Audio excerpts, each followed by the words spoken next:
You did it. You made it to December with 50,000 words to your name in your latest draft.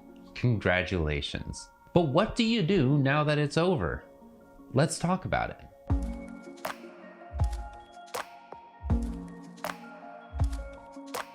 Welcome back everyone, my name is David Webb and I made this channel to give you the best tips on writing and creativity so you can finally finish your book or have that creative career you've always dreamed of.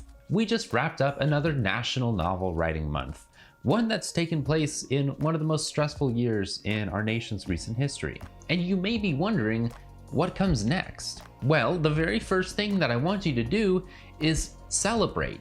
This is a huge achievement. Writing a novel is a major accomplishment. Don't let anyone tell you any differently. Out of the millions of people that say they want to write a book, you are of the 1% that actually started writing. Out of those people, you are of the 1% that actually finished. Now, if your goal for National Novel Writing Month was not necessarily to finish, but just to get 50,000 words, that's still 50,000 words more than most people will ever write. So stop for a minute, take a breath, and celebrate. You did great. But if you're wondering what the next step is, whether there's more writing you need to do, or you want to publish what you've already written, well, let's go over that. First and foremost, I want you to do something that you may not even think of.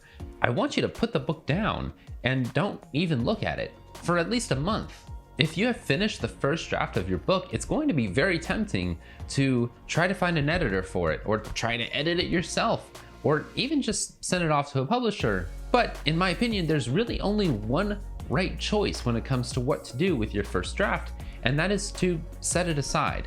You need time to step back and look at it again in a month with fresh eyes. That way you'll be in the best frame of mind with a more objective perspective on whether or not your book needs more work, whether you want to change things, add things, or scrap it altogether. When you come down from the emotional high that is finishing a book, you're never going to be in the right frame of mind when it comes to deciding what to do next. Give it time. Come back and look at your writing in a month with fresh eyes. After a month, you have a few options, but what I recommend doing is just reading through your book again, start to finish, and taking it all in, seeing what you think needs to be done to your book. If you didn't outline your book, this is a great time to take stock of how well the plot flows, the structure of it all. Maybe you find when reading it that it lags in some places, or you skimmed over parts too quickly. This is going to determine how you edit the book for the first time. I recommend doing this before you ever hire an editor. Very few authors just write a draft and then send it to an editor.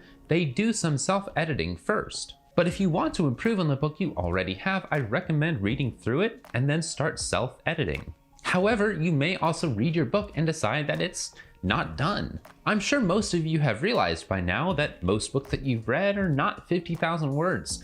They're 60, 80, 100,000 words long. Certain genres demand certain word counts. Now that word count is getting more and more flexible as the years go by, with attention spans growing ever shorter. Books tend to be even shorter, but chances are the industry standard for your genre is not 50,000 words, but probably somewhere more like 80 or 90. So if you have finished your first book, congratulations, again, you did a great job, but there may be more to do. Now, what do you do if you've finished your book and you've decided that's enough for that book? I'm ready to move on. That's fine too.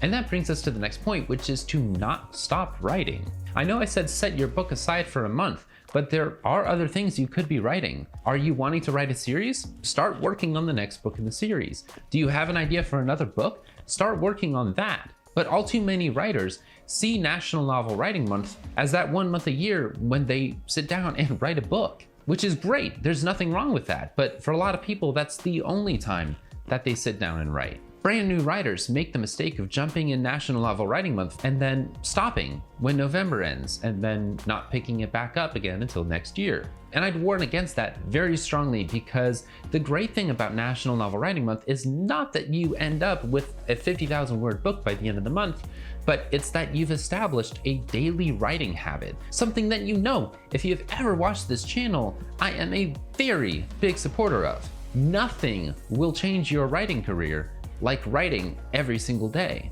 So if you have created a daily writing habit for National Novel Writing Month, don't stop writing. Continue on in December and keep writing every single day. It doesn't have to be 1,667 words. You could write a few hundred words a day, but no matter what, don't stop writing. This is the most important thing that you do after NaNoWriMo. You keep writing. I know I give a lot of advice on this channel, and at the end of the day, a lot of it is subjective, but I don't believe that there is any better answer to what to do after National Novel Writing Month than to keep writing. I've already gotten feedback from a few of you who have taken me at this advice and are writing every day, and I am so happy to see that it's bringing you results. To those of you who are not writing daily, try it. If you've made it through this first week of December and you've stopped writing every day, I would challenge you to jump back into it. It'll do more for you and your writing career than any other one thing. And finally, to those of you who started National Novel Writing Month and didn't finish, you still did more than most people will ever do in their lives. You started. I know it's easy to start and it's so much more difficult to finish, but even though it's easy to start, so many people don't start. They say that they want to write a novel one day, but they never actually start. But you did. You put words on the page with the intention of continuing and eventually finishing. And if you're feeling discouraged that you didn't manage to get to the finish line, keep writing anyway. You started, and that alone proves that you have the ability to keep going.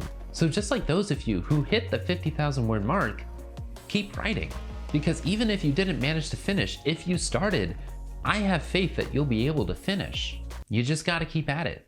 But with that, that is officially going to wrap up this year's National Novel Writing Month series. And to those of you who watch this video next year, I highly recommend it. It is one of the most powerful things you'll ever do for your writing career. And it's what got me started writing full-length books 12 years ago, still writing today. Thank you again for joining me. Until next time, my name is David Webb, and get some writing done.